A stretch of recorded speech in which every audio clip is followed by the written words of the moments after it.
The day I tossed my graduation cap into the air felt like the first page of a new chapter. Michael and I had our whole future laid out in front of us, or so I thought.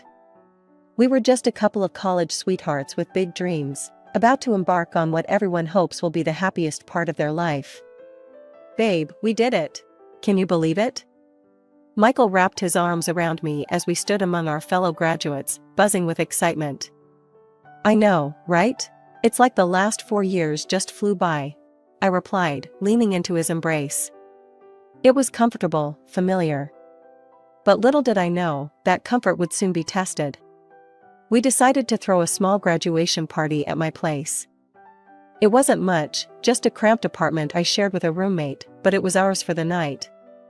The room was filled with laughter, clinking glasses, and too loud music, just the way we liked it. Julie, dear, so what's next for you two lovebirds? Michael's mom, Jane, asked, her voice slicing through the din as she handed me a drink. Jane had always been the outspoken one in their family, never shying away from speaking her mind. Oh, we're just looking forward to settling down, getting jobs, you know, the usual adult stuff, I said, trying to sound more confident about our future than I felt. Jane nodded, eyeing us like a chess player contemplating her next move. Well, you're always welcome to stay with us until you find your feet. Right, Richard? Richard, Michael's dad, was a quieter sort, always tucked behind a newspaper or lost in thought. He looked up, a bit startled. Yes, of course, he muttered, giving me a warm but distant smile. Thanks, but I think we'll manage on our own. We've actually been looking at some places. Michael chimed in, his hand finding mine and giving it a reassuring squeeze. The night went on, the future seemed bright, and for a moment, everything felt just right. A few weeks later, we found a small house for rent.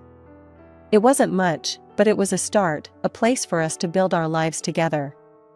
The day we moved in was chaotic, boxes everywhere, neither of us knowing a thing about setting up a home. Hey, where do you want this box? Michael called out from the living room, struggling under the weight of what I assumed was our collection of college textbooks. Just dump it anywhere for now. We can sort it out later, I yelled back from the kitchen, my hands deep in another box marked kitchen stuff. As we unpacked, we talked about everything, our jobs, which we were about to start, our dreams of eventually buying a house, maybe even starting a family down the line. It all seemed so possible, so close we could almost touch it. It's been a whirlwind couple of years. We'd even started talking about getting a mortgage and buying a place to truly call our own. That's when life decided to throw us a curveball. I was pregnant. The day I told Michael, he was over the moon. Seriously? We're going to be parents, he had exclaimed, his face splitting into one of those big, goofy grins that made me fall for him in the first place. Yeah, seriously, I laughed, my heart swelling with a mix of excitement and nerves. You ready to be a dad? More than ready. Let's do this, he replied, pulling me into a hug that felt like it could squeeze all the worry out of me. His parents, Jane and Richard, were just as thrilled when we broke the news. A grandchild, finally. Jane had clapped her hands, beaming. Oh, Michael, he will be just adorable. I just know it. Richard, ever the stoic one, had simply nodded and offered one of his rare smiles. Congratulations, you too. Fast forward to the day our little bundle arrived. Lucas was his name, and he was every bit as perfect as we'd hoped he'd be. Jane was the first to declare, "He's a spitting image of you, Michael, at that age. Oh, I'm going to love him even more than I loved you, if that's possible." Her words were meant as a jest, I knew, but they echoed in my mind more often than I cared to admit.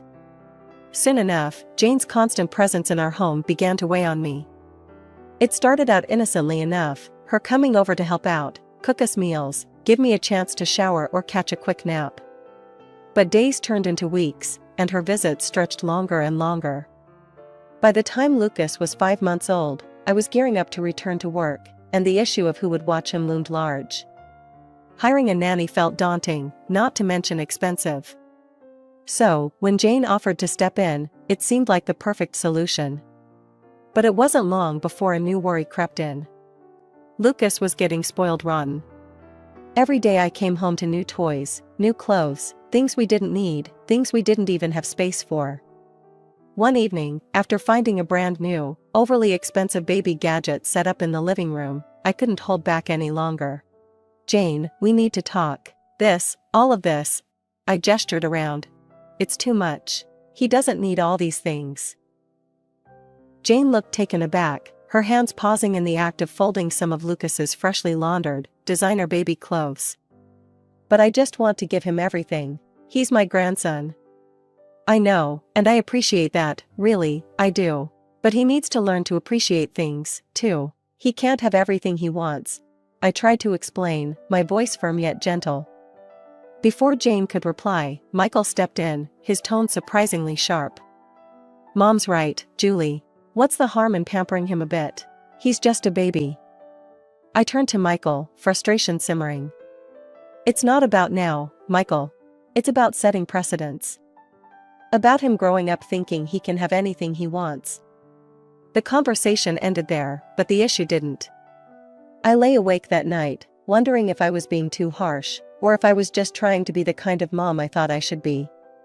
After we moved into our new house, a dream fulfilled by a tight budget and a hefty mortgage, life took on a semblance of normalcy, or so I thought. Our little Lucas was now a bubbly, toddling 1-year-old, filling the house with his laughter and the pitter-patter of tiny feet. Just as we were adjusting to being homeowners and the financial strains it brought, life decided to throw another curveball my way. I was pregnant again. That evening, after dinner, Lucas playing at our feet, I broached the subject. "Michael, I have something amazing to tell you. I'm pregnant again." My voice was shaky, teetering between nervousness and excitement. Michael's face, however, didn't mirror my enthusiasm. It fell, his brow furrowing deeply as he processed the news. "What? Now? Julie, you know this isn't good timing. We're barely managing as it is with the mortgage and everything. This might not be the best idea." The words he didn't say hung heavily between us. "Get rid of it." I felt sick to my stomach, not from the pregnancy, but from his implied suggestion. His parents were even less supportive. When we told them, hoping for some words of encouragement or even excitement, Jane was quick to express her disapproval. "Julie, one child is enough to give everything to. Lucas needs all the resources we can provide. Another child might just stretch things too thin," Jane lectured, her tone final, as if she'd just passed down a law. "I don't believe that's true," I countered, feeling a surge of protectiveness. "Many families have more than one child. We can adjust and manage. It's not about resources, it's about love." Michael interjected, siding with his mother. "Mom's right, Julie. Think about what's best for Lucas. Maybe it's not the right time for another baby." But my mind was made up. "I'm having this baby, Michael, with or without your support," I declared, a resolve stealing within me that I hadn't known I possessed. The months that followed were tense and cold. Michael's disappointment turned into resentment that neither of us knew how to navigate. When our daughter Mia was born, he wasn't by my side. He didn't even come to the hospital. Returning home with Mia, cradling her in my arms while managing the door keys, was one of the loneliest moments of my life. At home, Jane's attitude was frostier than ever.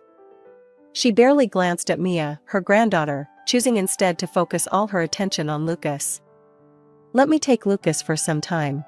You'll have your hands full with the baby," she offered, her voice devoid of warmth. After a moment's hesitation, I agreed. It would be easier to adjust at home with Mia without Lucas needing my immediate attention. But handing Lucas over to Jane felt like I was splitting my heart in two. The days turned into weeks, and Michael's visits home became fewer and farther between. He often stayed at his mother's, avoiding the responsibility of dealing with Mia or our strained relationship. When Mia turned 1, Lucas returned from staying with his grandparents. He had been away for what felt like forever, and I thought his coming back would bring some normalcy back to our fractured home. I couldn't have been more wrong. Lucas had changed. The little boy who left was not the boy who came back. He had become demanding, defiant, and, frankly, spoiled rotten. It was clear Jane and Michael had doted on him to the extreme, exacerbating the disparity between how my children were treated. Mia, in stark contrast, had grown quiet and self-contained, accustomed to receiving far less attention than her brother. One afternoon, the tension that had been building up spilled over. I was in the kitchen, preparing snacks for the kids, when I heard a scuffle from the living room, followed by Mia's cry. Rushing in, I saw Lucas standing over Mia, a smug look on his face, while she sobbed on the floor. "Lucas, why would you push your sister? That's not okay," I exclaimed, pulling Mia into my arms to comfort her. Lucas's face twisted into a scowl. "She took my toy. It's mine." "But you have to share, Lucas.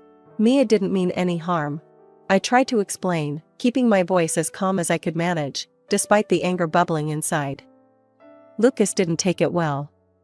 "No, I don't want to. I'll tell Grandma you're being mean." Before I could respond, he had stormed out, likely heading to the phone to complain to Jane. True enough, it wasn't long before Michael stormed in, his face dark with anger. "Julie, what's this I hear about you bullying Lucas? Mom says you're always on Mia's side." Michael confronted me, his tone accusatory. "I'm not bullying our son, Michael. I'm trying to teach him to be kind to his sister." He pushed Mia. I shot back, frustration straining my voice as Mia clung to me, still sniffling. "Lucas is just a child, Julie. You can't expect him to understand everything. You're always picking on him. Just let him be," Michael retorted, dismissing my concerns with a wave of his hand. The conversation ended with Michael walking away, leaving me to soothe Mia and simmer in my own unresolved anger and sadness. As Mia grew, her interests began to diverge sharply from the usual playtime activities. She showed an early fascination with building blocks and anything mechanical. I remember one evening, sitting down with her, watching as she intently stacked blocks with such focus and determination. "Look, Mommy, I made a tower." Mia beamed, her eyes lighting up with pride. "That's amazing, sweetheart. You're so clever," I praised her, my heart swelling with pride. Her intelligence and creativity deserved to be nurtured. I did what I could to support her interests, saving up to buy her a small robotics kit for her birthday since I knew better than to expect any gifts from Michael or his parents. Their blatant neglect of Mia's milestones continued to be a source of heartache for me. As my children grew, the imbalance in how they were treated by their father and his parents became more glaring. When Lucas graduated from high school, his grandparents proudly handed him keys to a new car, making it a grand spectacle. A year later, it was Mia's turn. As valedictorian, she stood on the stage, her speech moving some to tears. But when the ceremony ended, there was no grand gesture for her, not even a small token of recognition from her father. I, however, had managed to scrape together enough to buy her a new laptop for college, essential, not extravagant. Mia chose a technical college renowned for its robotics program. She was driven, and it paid off when she earned a scholarship after her first year. "Mom, I got the scholarship. My project got top marks," she exclaimed over the phone one evening, her voice vibrating with excitement. "That's my girl. I knew you could do it," I replied, my heart swelling with pride. Life went on, with Mia diving deep into her studies while Lucas drifted, relying on the cushion his grandparents provided. The real storm brewed the day Mia announced she wanted to bring her boyfriend, Ethan, home to meet us. I was thrilled. Michael's reaction, however, was anything but warm. Upon hearing the news, Michael scoffed. "Why should I be around to meet some boy she's bringing home? It's not like I'm even sure she's mine." The insinuation was a dagger to my heart. "If you're so unsure, why don't we just do a DNA test? Settle this once and for all," I shot back, the challenge clear in my tone. He waved off the suggestion. "No need to waste money on that. Believe what you want," he said before grabbing his keys and leaving, not just the house but the situation, escaping from facing his responsibilities once again. That evening, as Mia and Ethan arrived, the air was bittersweet. Mia's excitement was tempered by her father's absence, but I put on my bravest face. "I'm so glad to meet you, Ethan. Mia has told us so much about you," I said, welcoming him with a warm embrace. We spent the evening talking about their future plans, their dreams, and before long, Mia dropped another piece of news. Mom, Ethan, and I, we're planning to get married soon. That's wonderful, sweetheart. I'm so happy for you both, I managed to say, my emotions a mix of joy for Mia and sorrow for her father's absence. Later that night, after Ethan had left, Mia and I sat down, a mother-daughter moment that felt heavier than usual. I just don't understand why Dad can't just be happy for me, Mia confessed, her voice a whisper of sadness.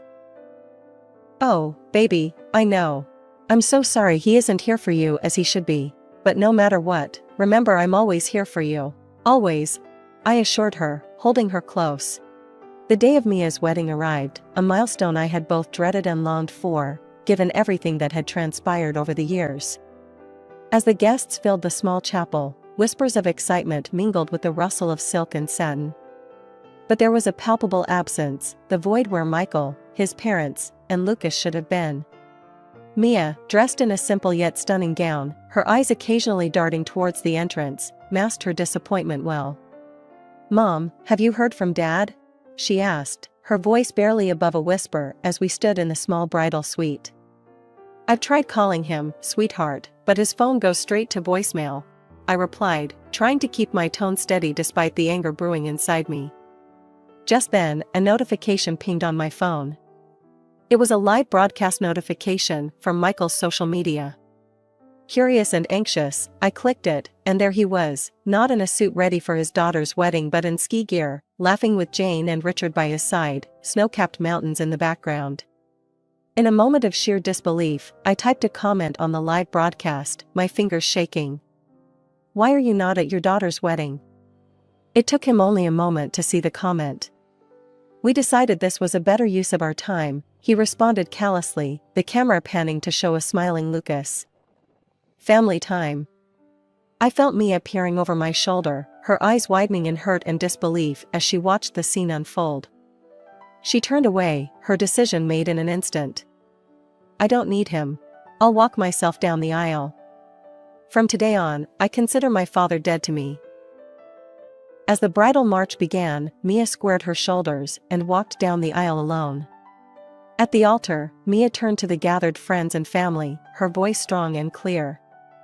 Thank you for being here today. I apologize for my father's absence, he chose differently today.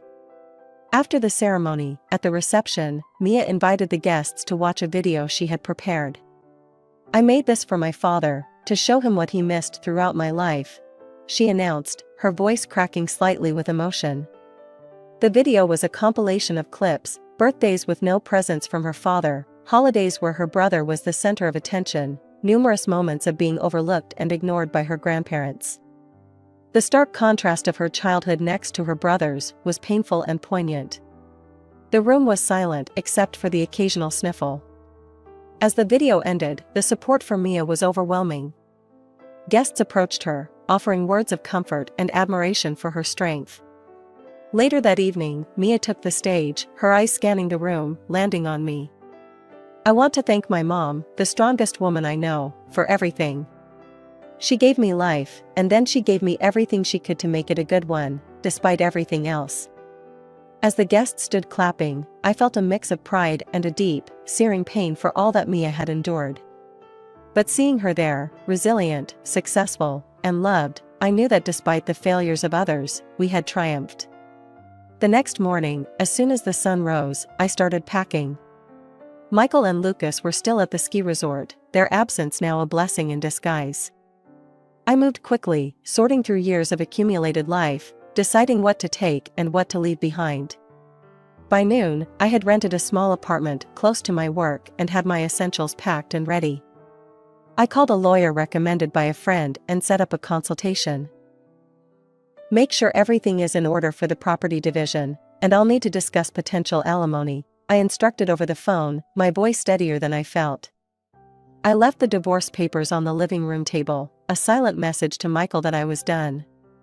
When he returned, the shock must have hit him hard. The first call I received was filled with confusion and anger. Julie? Why is there no dinner? Where are you? His voice was demanding, expecting the routine that had governed our lives for so long. "I'm not coming back, Michael. I've filed for divorce. You'll find the papers on the table," I replied, my voice calm, devoid of the emotion that once would have made me tremble. "What? Are you a moron? You can't do this, Julie. You need to come back and discuss this," he blustered, his voice a mix of incredulity and fury. "There's nothing to discuss. I'm done, Michael. I hope you find what you're looking for," I said before hanging up, cutting off any further argument. The divorce proceedings were tough. Michael fought against the terms, but the law was on my side. I received half the value of our house and sufficient alimony to compensate for the salary disparity between us. It wasn't just a financial win, it was my freedom, hard-earned and overdue. Meanwhile, Mia's achievements added a brighter note to my transition. She had joined a prestigious scientific laboratory soon after her graduation, where her talent and hard work had quickly been recognized. She called me one evening, her voice bubbling over with excitement. "Mom, I got it. The award I applied for, $1 million for my work on bionic prostheses. We're going to revolutionize the way we help amputees," Mia explained, her enthusiasm infectious. "That's amazing, Mia. I'm so proud of you," I responded, my heart swelling with pride. With the award money, Mia and her husband bought a beautiful house, a place they could call their own and start anew, just as I was doing in my small apartment. The afternoon sun was setting, casting long shadows across the lush backyard of Mia's new house as we sat on her deck, sipping lemonade and discussing her latest projects. It was a peaceful scene, a stark contrast to the tumult of our past. I cherished these moments, seeing my daughter thrive in her own space, a testament to her resilience and hard work. My phone buzzed, slicing through the calm. The caller ID showed Michael's number, a name that now seemed to belong to a distant, unpleasant past. I hesitated, then answered, my curiosity piqued. "Julie, I need to talk to you." Michael's voice was strained, desperate. "What is it, Michael?" I asked, my tone guarded. "It's about Lucas. He's gotten himself into a mess, big debts.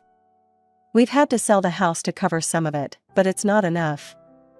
I was hoping." "You were hoping what, Michael?" I cut him off, not wanting to drag out his plea. "Well, Mia's got that big award, right? I was thinking maybe she could help her brother out," he stammered, the request hanging between us like a bad smell. I felt a rush of indignation. "You're asking Mia for money? After all this time, that's why you call?" Before I could continue, Mia, who had been listening, took the phone from my hand. "Dad, you're dead to me. Don't call us again. I won't help you or Lucas," she said, her voice icy cold. She hung up the phone and handed it back to me, her hand shaking slightly. I reached out and pulled her into a hug, whispering, "I'm right here, sweetheart. I'm so proud of you." Mia leaned into the embrace, her body tense with the effort of confronting her father. "Thanks, Mom. I can't believe he'd only call for that." The weeks that followed brought a cold silence from Michael's end. Word through the grapevine was that he, along with his parents and Lucas, had moved into a small rented apartment, their finances drained by Lucas's irresponsible behaviors. They were caught in a cycle of debt, their salaries and pensions barely covering the interest payments. As for Lucas, my heart ached for him, despite everything. Our estrangement wasn't what I had wanted, but his choices, influenced by his father and grandparents, had led us down this path. I sometimes wondered if things could have been different, if there was something I could have done to change the course of our relationship.